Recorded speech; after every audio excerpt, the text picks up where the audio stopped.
Hey guys, welcome back to the Cool Classic Kids Show. And today we're talking about Baldur's Gate 3 because, man, it's essentially taken the gaming industry by storm. I honestly, in my personal opinion, I feel as though Baldur's Gate 3 is going to stand the test of time to the likes of something like Zelda Breath of the Wild or The Witcher 3, a game that's loved and appreciated many years later, and for good reason. There's so many things to appreciate in regards to what the developers have managed to accomplish and the way they conduct themselves in an industry that is just filled with terrible business practices and outright disdain and desire to manipulate and turn their consumers into a bunch of pay pigs, essentially.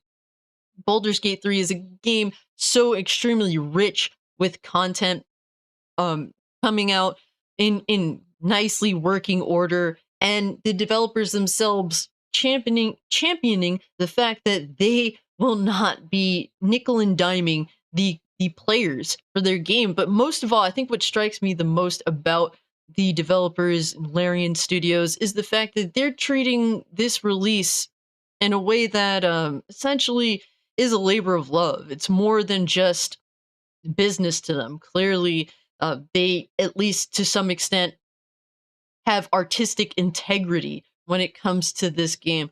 Now, personally, I think that it's not a game for everyone, but despite that, it's hit mainstream appeal, which is cool. I think it's something that a lot of people that aren't even into CRPGs are giving a shot. I haven't really played CRPGs like that, but I'm like, dang, this game looks so insane. I have to give it a go. I have to give it a try. And it's been one of those games where it's like I like it, but it's also very challenging for me. But it also is extremely rewarding. So, while I'm finding my way through the game, sort of getting used to it, learning new things, also taking some ugly L's, I really appreciate the love and clearly the respect for the consumer when it comes to this game. But unfortunately, there's individuals in the games industry, particularly a lot of game developers, that look at this game and are fearful of essentially consumers expecting better of a honestly degraded and really um disgusting industry that really takes advantage of consumers, that nickels and dimes, that does horrible things. I mean, what can we say about the industry the past few years? Well, a broken release is more likely than a game that's in great working order, um, especially when it comes to PC games, mind you. And you will expect microtransactions with games like Destiny removing content that people have paid for prior. You know, battle passes, season passes, uh, microtransactions, in Street Fighter 6 avatar skins that are like $15 a piece. Like, it is absolutely insane how out of control this industry is. And developers look at Baldur's Gate 3 and say, this is bad for us. And how do they expect us not to look at them like they are insane? But the particular thread of tweets that sparked this conversation actually happened over a month ago. And we're just going to bring up this thread right here. I won't spend too much time on it, but Xavier Nelson Jr. says, like a lot of people, I'm deeply excited about what the lovely folks at Larian accomplished with Baldur's Gate 3, but I want to gently, preemptively push back against players taking that excitement and using it to apply criticism or a raised standard to RPGs going forward. And honestly, what gamers want more than anything else is to be respected. They want to buy a product that is good day one in working order. Like, we don't want to be taken advantage of.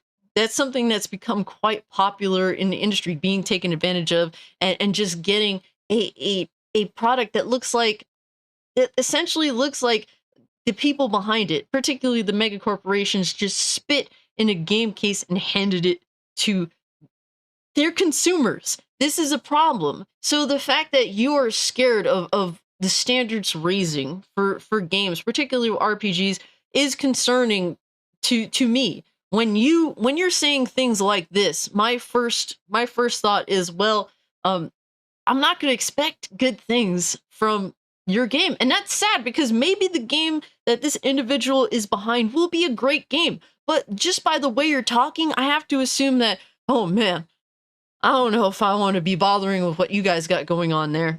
But also, I have to wonder, like, how genuine are you as an individual?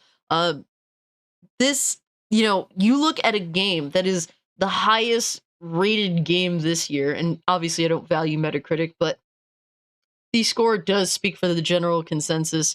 It is the highest rated game this year, judging by Metacritic score, and it is, in great company with something like, Zelda Tears of the Kingdom. It actually surpassed Zelda Tears of the Kingdom, and that's a game that's also beloved by the games community because it respects the player.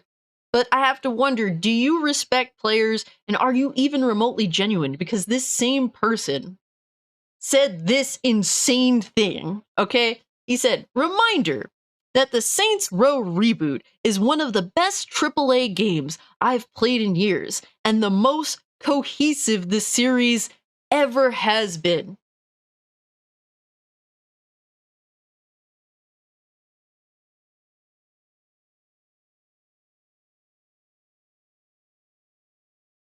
This dude this dude expects us to take him seriously when he's eating Saints Row Remake's ass like it's candy. It is mind blowing to me. Immediately, the first thing that I say is, oh, yeah, this dude's completely full of it. You're actually going to sit there and praise a garbage game, a game that came out broken, that literally is a shadow of its former self. The worst entry in the franchise, I guess, besides Agents of Mayhem, but it's pretty much on that level. Some people actually preferred Agents of Mayhem, but I recall Agents of Mayhem coming out completely broken. But this is the game that he chooses to praise, Saints Row Reboot. And I'm supposed to take you seriously, bro. This is a complete joke. You praise games that are garbage because what, they don't threaten your game. They don't make you have to hold yourself accountable for or at least help you set a standard. Oh, that we have to make a good game. We have to respect the consumer. Mind you, yes, also, the Saints Row developers went out of their way to absolutely dump on people that said, yeah, this game isn't Saints Row. Because it wasn't. But yes, we're supposed to take this individual seriously. To me, everything this person says from after reading that is just whether he's genuine, not, or whether he has his own personal things to gain from this. I can't take any of it seriously. And he does go on, in this thread to, say all this and that and blah blah blah. He adds context to what he's saying. And look, there's some things that I can understand. Like, obviously, I personally am not going to expect an indie studio of, a few dozen workers to make the same type of game as Baldur's Gate 3, but what I'm expecting of any game developer is to release a good working product day one that's actually worthy of its price point. That's not asking a lot, but apparently to the current state of the games industry, it apparently is. And that is my problem. And I have a serious problem when you're out here praising garbage dumpster releases like a Saints Row reboot. But yeah, guys, if you can, like the video, share the video, subscribe to the channel, follow me over on Twitter or Kick if you'd like to continue the conversation. And guys, with that being said, I'm out. Peace.